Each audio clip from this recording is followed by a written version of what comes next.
என் நெஞ்சில் குடியிருக்கும்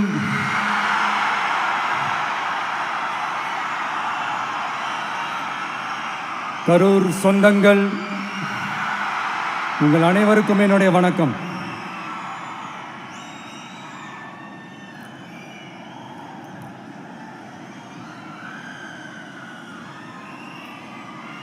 ஒரு மனுஷன் லைஃப்பில் எவ்வளோ பெரிய ஒரு உயரத்துக்கு போனாலும் மனசளவில் சில வலிகள், காயங்கள், அதை மறக்க முடியாது இல்லையா? எல்லார் லைஃப்லேயும் அப்படி தான், நமக்கும் அப்படி தான். நிறையா வலிகள், காயங்கள் எல்லாத்தையும் தாண்டி தான் வந்திருக்கிறோம். ஆனால் எல்லாத்தையும் விட ரொம்ப ஜாஸ்தியான அந்த வலியும் அந்த காயமும் எனக்கு அந்த கரூர் சம்பவம் தான்.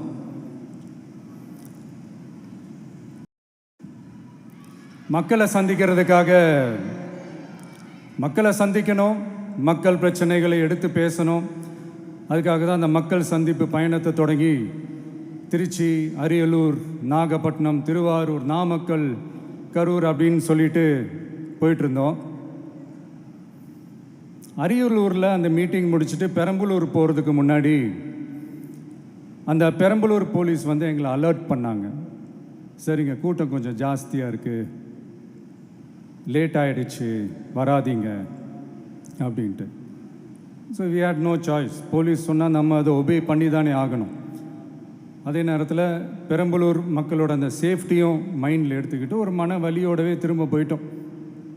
அதுக்கப்புறம் பெரம்பலூர் தொகுதி மக்களுக்கு மன்னிப்பும் கேட்டோம். அதே மாதிரி நாமக்கல் அந்த மீட்டிங் முடிச்சுட்டு கரூர் வரும்போது அந்த கரூர் போலீஸ் எங்களை அலர்ட் பண்ணியிருக்கலாம்ல.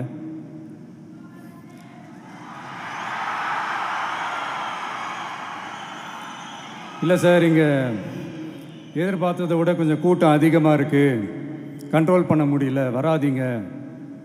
அண்ட் போலீஸ் நினச்சா அவங்க அந்த மீட்டிங்கே கேன்சல் பண்ணலாம். ஏதோ தப்பாக இருக்குது, ஏதோ தப்பாக தோணுது அப்படின்னு நினச்சிட்டாலே they have all the rights to cancel the meeting. எங்ககிட்ட கேட்கணும்லாம் ஒன்றும் அவசியமே கிடையாது. ஆனால் அதையெல்லாம் எதுவுமே செய்யாமல் அந்த ஹைவேல இருந்து அந்த ஸ்பாட்டுக்கு போலீஸே எங்களை உள்ளே கூட்டிகிட்டு வந்து விட்டு அந்த நாடகம்லாம் இருக்குது பாருங்க.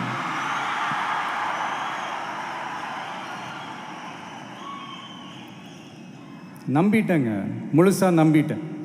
அன்றைக்கி இருந்த அந்த கரூர் போலீஸ் பேசும்போது தேங்க்ஸ்லாம் சொன்னேன் அவங்களுக்கு. எனக்கு தெரியாது இப்படி ஒரு நாடகம் நடக்கும். இதுக்கெல்லாம் யார் காரணம்? இதெல்லாம் யார் சொல்லி செஞ்சது? இப்படி பண்ணுங்க, அப்படி பண்ணுங்க, சப்போஸ் அப்படி நடந்தா இப்படி பண்ணுங்க, சப்போஸ் இப்படி நடந்தா இந்த மாதிரி இன்ஸ்ட்ரக்ஷன்ஸ்லாம் கொடுத்து அந்த ப்ரெஷர் போடுறது யார்?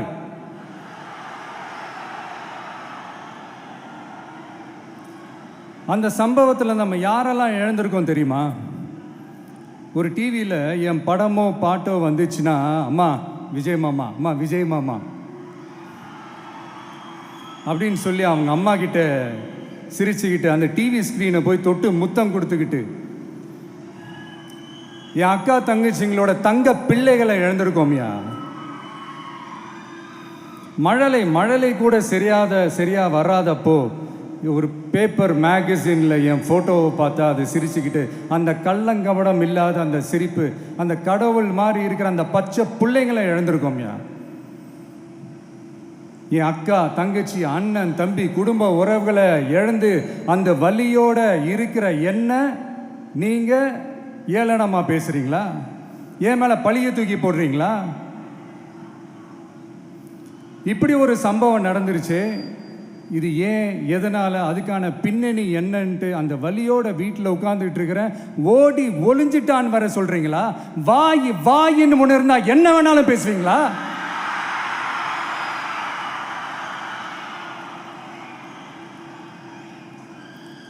மக்களே, நான் உங்களையே கேட்குறேன், அன்றைக்கி அத்தனை க்ரௌடு இருந்துச்சு, அந்த க்ரௌடுக்கு தகுந்த மாதிரி போலீஸ் பாதுகாப்பு கொடுத்தாங்களா? இந்த இடத்தை எடுத்துக்க சொல்லி நாங்கள் தான் சொன்னோம்னு ஒரு போலீஸ் ஆஃபீஸர் பேட்டி கொடுக்குறாரு, அதுக்கு என்ன அர்த்தம்?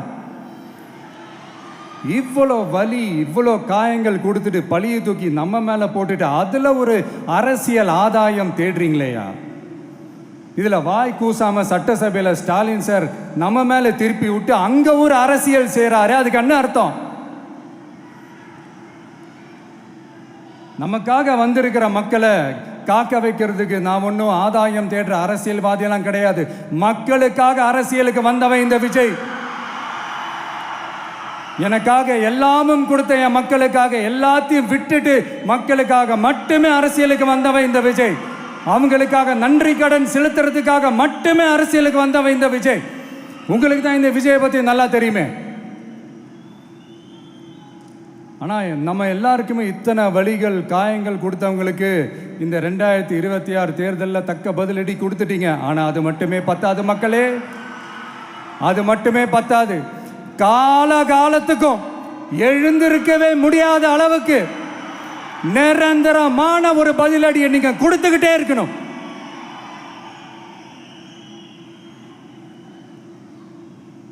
இப்படிலாம் பண்ணா நான் மக்களை விட்டு ஓடிடுவேன் நினைப்பா?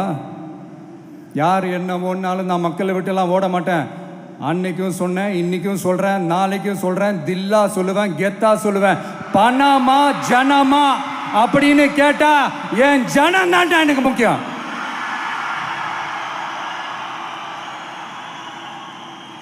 மக்களே, உங்களை விட எனக்கு இந்த காசு பணம் முக்கியமா என்ன?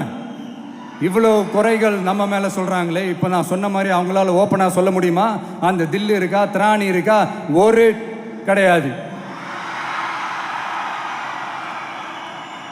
ஆனால் நம்ம மக்கள் அமைச்சு கொடுத்த நம்ம அரசை குறைகள் மட்டும் டிசைனா மாடலாக குறைகள் மட்டும் சொல்லுவாங்க. ஒவ்வொரு டிபார்ட்மெண்ட்லேயும் அந்த பார்ட்டி ஃபண்ட், அந்த கட்சி நிதின்ற பேரில் அடிக்கிற கொள்ளையெல்லாம் இந்த தீய சக்தியாக இருக்கட்டும், தீந்து போன சக்தியாக இருக்கட்டும், ரெண்டு பேரும் மாறி மாறி இதே தான் செஞ்சிட்டு இருக்கிறாங்க. இதில் ஒரு ஹைலைட் காமெடி என்னன்னா, சட்டசபையில் பேசும்போது பார்ட்டி ஃபண்டுன்னு தான் சொன்னேன். அது எந்த பார்ட்டி, என்ன ஃபண்டு, யாரு, என்ன பேரு எதுவுமே சொல்ல. பார்ட்டி ஃபண்டுன்னு சொன்னவனை எடுத்தாங்க பாருங்க ஒரு ஓட்டம். எனக்கே ஃபர்ஸ்ட் புரியல, ஏன்பா ஓடுறாங்க? அப்படி என்ன நம்ம இப்போ சொல்லிவிட்டோம்? அதான் அந்த குற்றம் உள்ள நெஞ்சுக்கு தான் குறுகுறேங்கும். இது எப்படி இருக்கு தெரியுமா? எங்க அப்பா பீரோக்குள்ள இல்லை, எங்க அப்பா பீரோக்குள்ள இல்லை அப்படின்னு சொல்ற மாதிரி. ஐயோ, ஏன் கேட்குறீங்க? இவங்களோட செம்ம கூத்தா இருக்குங்க, செம்ம ஃபன்னா இருக்கு. சென்னையில் ஒரு பாலம் கட்டுறதுக்காக நார்மலாக ஆகிற செலவை விட அதிக செலவில், கிட்டத்தட்ட டபுள் மடங்கு செலவில் ஒரு டெண்டர் ஒன்று விட்டுருக்குறாங்க. அதையெல்லாம் தோண்டி எடுத்து அதெல்லாம் இப்போது கண்டுபிடிச்சி கேன்சல் பண்ணியிருக்கிறோம். இன்னும் எத்தனை கோடி ஊழல், எத்தனை லட்சம் கூடல் தோண்ட வருமோ எங்களுக்கே தெரில. ஒவ்வொரு முகமுடியாக கிழியுது. ஐயோ, இந்த விஜய் ஒவ்வொரு கதையாக எடுத்து வெளியில் விட்டுருவான் போலேன்ட்டு திரும்புகிற பக்கம்லாம் கதறல் கதறல் கதறல். காதலேருந்து ரத்தம் வராத குறை. ஆமாம், இப்படி ஊழல்லே ஊறி போனவங்க இப்படி தான் இருப்பாங்க. இந்த 50-55 நாட்களில் அங்கே செஞ்ச சில விஷயங்கள்லாம் சட்டசபையிலே எடுத்து சொன்னேன். பட் இங்கே ஒரு சில விஷயங்கள் சொல்லணும்னு நினைக்கிறேன். இந்த மின்சாரத்துறையில் இதுக்கு முன்னாடி போட முடியாமல் இருந்த அந்த பதவி உயர்வை இப்போ தான் எங்களால் போட முடிஞ்சுது. அதுக்காக ஒரு அக்கா அழுதுகிட்டே ஒரு நன்றி சொன்னாங்களே, அதெல்லாம் அவங்க கண்ணில் படாது அந்த வீடியோலாம், குறை சொல்கிறவங்களுக்கு. அடுத்து லஞ்சம்லாம் ஒழிக்க முடியாது, ஊழல்லாம் ஒழிக்க முடியாது, அதெல்லாம் பிளட்டிலேயே ஊறி போய் இருக்கு அப்படின்னு சொன்னவங்க போய் ஒவ்வொரு கவர்மெண்ட் ஆஃபீஸாக பாருங்க. ஒரு பைசா லஞ்சம் இல்லை, ஒரு பைசா ஊழல் இல்லை. வேலையெல்லாம் சும்மா டக்கு டக்கு டக்குன்னு நடக்குது. ஒரு பெரியவர் ஒருத்தர் சொல்கிறாரு, தம்பி வேலையெல்லாம் நடக்குது, ஆனால் அதையும் தாண்டி எங்களுக்கு மரியாதை கொடுக்குறாங்க தம்பி, உட்கார வச்சுலாம் பேசுகிறாங்க. இதெல்லாம் இதுக்கு முன்னாடி நடந்ததே இல்லை. அவனை போய் பாரு, இவனை போய் பாரு, இந்த ஆஃபீஸரை போய் பாருன்னு சொல்லி அலைய விடுவாங்க. இப்போ லஞ்சம் இல்லை, ஊழல் இல்லை, வேலையெல்லாம் உடனே நடக்குது. மக்கள் அப்படி ஒரு பெருமூச்சு ஒன்று விடுறாங்க. அதை பார்த்து நமக்கு அப்படி ஒரு ஹாப்பினஸ். இதுக்கு மேலே என்ன வேணும்? ஏன் இதெல்லாம் பண்ண முடியாது? மனசுன்னு ஒன்று இருந்தால் பண்ணலாம். இப்போ பண்ணலை. அதே மாதிரி இந்த எல்என்டி நிறுவனத்தோட 18,600 crore-க்கு 3 திட்டங்கள் அந்த ஒப்பந்தம் அந்த கையெழுத்து போட்டிருக்கிறோம். கிட்டத்தட்ட 8,200 பேருக்கு வேலை வாய்ப்பு. நான் சொல்கிறது அந்த 3 மாவட்டத்தை சேர்ந்தவங்களுக்கே அவ்வளோ வேலை வாய்ப்பு. குறுவை சாகுபடிக்காக 134 கோடியில் அந்த சிறப்பு தொகுப்பு திட்டம் அறிவிச்சிருக்கிறோம் நம்ம விவசாயிகளுக்காக. இப்போவும் சொல்கிறேன், நம்ம விவசாய பெருமக்களே, உங்களோட இந்த அரசு கூடவே நிற்கும். பெண்கள் பாதுகாப்புக்காக சிங்கப்பெண் அதிரடி படை, அது உங்களுக்கு நல்லாவே முன்னாடியே தெரியும். வரப்போகிற அறிஞர் அண்ணா அவர்களுடைய பிறந்த நாளில் உங்கள் அண்ணனுடைய அரசில் தாய் மாமன் தங்க மோதிர திட்டம் அறிவிக்கப்படும். இதெல்லாம் கேட்டாங்களே, வாக்குறுதி கொடுத்தீங்களே, என்னாச்சு என்னாச்சுன்னு. இந்த தீய சக்தி மாதிரி ரியல் தாய் மாமன்லாம் கிடையாது, ரியல் தாய் மாமன். எப்படி ரியல் தாய் மாமன்.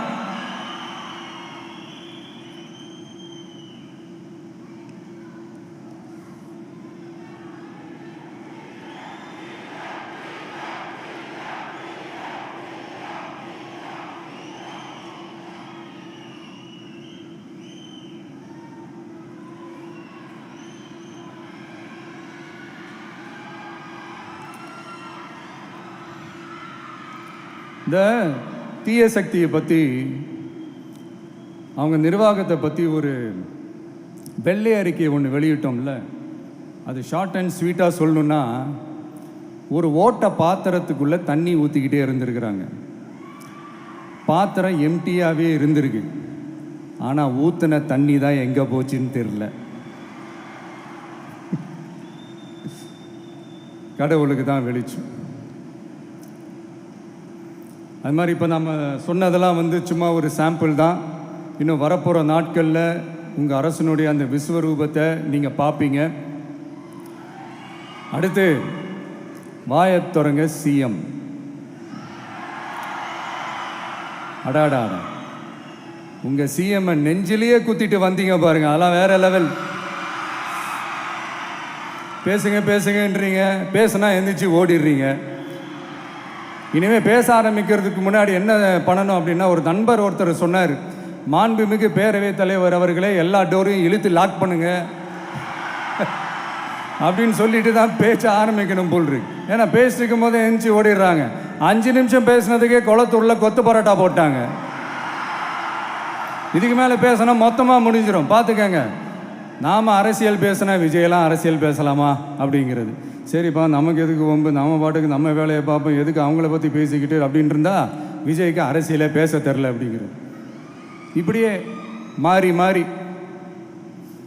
மேகதாது அணையை பற்றி என்ன தெரியும், விஜயம் அதை பற்றி பேசலை. இப்படி நம்ம அரசியலுக்கு வந்ததுலேருந்தே ஒரு கூட்டம் குறை மேலே குறையா சொல்லிக்கிட்டு, பாட்டுக்கு பாட்டு கச்சேரி எங்களுக்கும் பண்ண தெரியும், பண்ணலாமா? இந்த மேகதாது அணை சம்பந்தமான அந்த வழக்கில் தமிழ்நாட்டோட பெட்டிஷனை சுப்ரீம் கோர்ட் எப்போ ரிஜெக்ட் பண்ணுச்சு? அப்போ யார் ஆட்சியில் இருந்தா? ஏன் ஒழுங்காக வாதாடலை? நீங்கள் ஒழுங்காக வாதாடி இருந்தீங்கன்னா அதை ரிஜெக்ட் பண்ணியிருக்க மாட்டாங்கல்ல. ஏன் ஸ்டாலின் சார் வேணும்னே விட்டுட்டாரா? ஏன் இப்படிலாம் கேள்வி கேட்கலாமா? இப்படிலாம் கேள்வி கேட்டால் தான் மேகதாது அணையை பற்றி பேசுனதா அர்த்தமா? ஏன் அந்த ஸ்டேட்டு சிஎம் பேசுகிறாரு, நீங்கள் ஏன் பேசலை அப்படின்னா, நம்ம ஸ்டேட்டோட உரிமையை எங்கே நிலைநிறுத்தணுமோ அதுக்காக வேலை பார்க்குறது மட்டும்தான் முக்கியம். சும்மா சவால் விட்டுக்கிட்டு சீண்டி பார், நான் யார் தெரியுமா, தொட்டு பார், இப்படிலாம் பேசிக்கிட்டு இருந்தால் வேலைக்கு ஆகாது. சும்மா பேசி பேசி பிரச்சனையை வளர்த்துக்கிட்டு யார் மேலே அது பழியை தூக்கி போட்டுட்டு அப்புறம் மக்களை அம்போன்னு தெருவில் விட்டுட்டு இப்படி தான் ஒரு அரசியல் பண்ணணும்னா அந்த அரசியல் நமக்கு தேவையும் இல்லை, அது நம்ம செய்யவும் போகிறதில்ல. Talk less work more mode தான், அதுதான் நம்ம பாலிசியே. அதனால தான் சட்டசபையில் அந்த அரசினர் தீர்மானம்னு சொல்லி ஒன்று கொண்டு வந்தோம். அது எப்படி டு டேக் இட் ஃபார்வர்ட் எப்படி கொண்டு போகணுமோ அதை சரியாக செய்வோம். சென்ட்ரல் கவர்மெண்ட்லேருந்து அந்த டீலிமிட்டேஷனை திரும்ப கொண்டு வர போகிறதா ஒரு பேச்சு ஒன்று அடிப்படுது. யார் என்ன டீலிமிட்டேஷன் கொண்டு வந்தாலும் தமிழ்நாடு அது ஒத்துக்காது.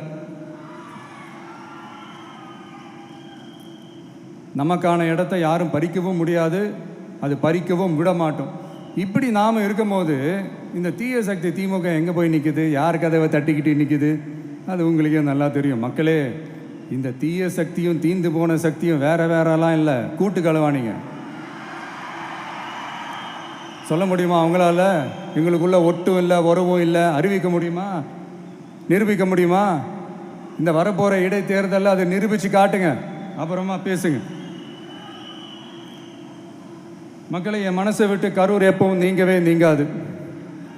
நமக்கு ஏற்பட்ட வேதனையான சம்பவத்தை, நமக்கு எதிராக நடந்த சதியை, சூழ்ச்சியை இனி வர்ற ஜென்ரேஷனும் அவங்களுக்கு தெரியப்படுத்தணும்ல.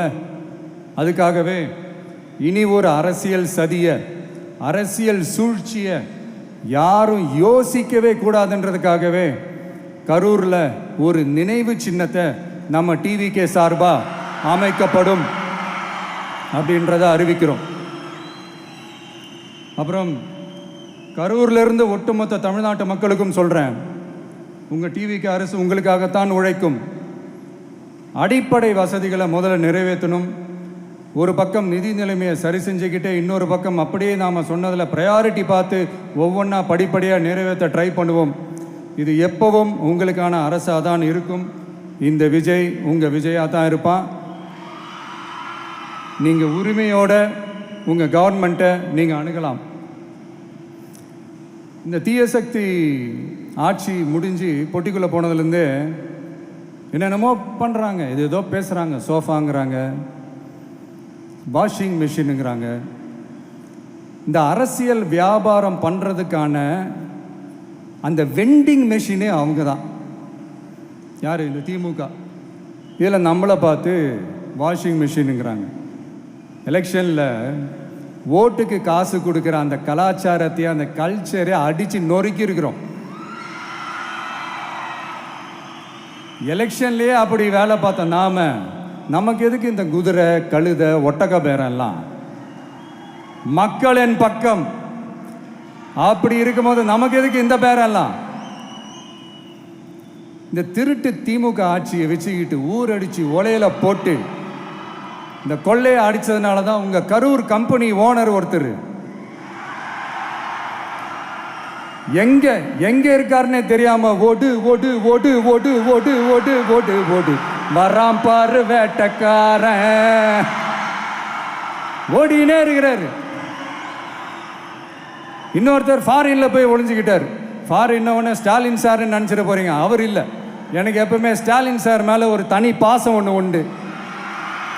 அவர் கிடையாது, இவர் வேற. சிங்கப்பூருக்கு செக்கப்புக்கு போனார்ல அவரு. இன்னும் தோண்ட தோண்ட எத்தனை பேர் மாட்ட போறாங்களோ தெரியல. உங்ககிட்ட யாராவது லஞ்சம் ஏதாவது கேட்டாங்கன்னா கொடுக்க முடியாது சொல்லுங்க, நான் இருக்கேன் உங்களோட. அப்படியே யாராவது ஃபோர்ஸ் பண்ணாங்கன்னா இது எங்க மகன், எங்க புள்ள, எங்க அண்ணன், எங்க தம்பி, எங்க விஜய், எங்க விஜயோட ஆட்சின்னு ஸ்ட்ராங்கா சொல்லுங்க. மக்களை, நீங்க கூட இருக்கும்போது லஞ்ச ஊழல் மட்டும் இல்லை, அதிகாரத்தை வச்சு ஆட்டம் போடுற யாரா இருந்தாலும் அடங்கிடுவாங்க. இந்த கடமை, கண்ணியம், கட்டுப்பாடுன்ட்டு ஒரு காலத்தில் கொள்கையோடு இருந்த கட்சியெல்லாம் இன்னைக்கு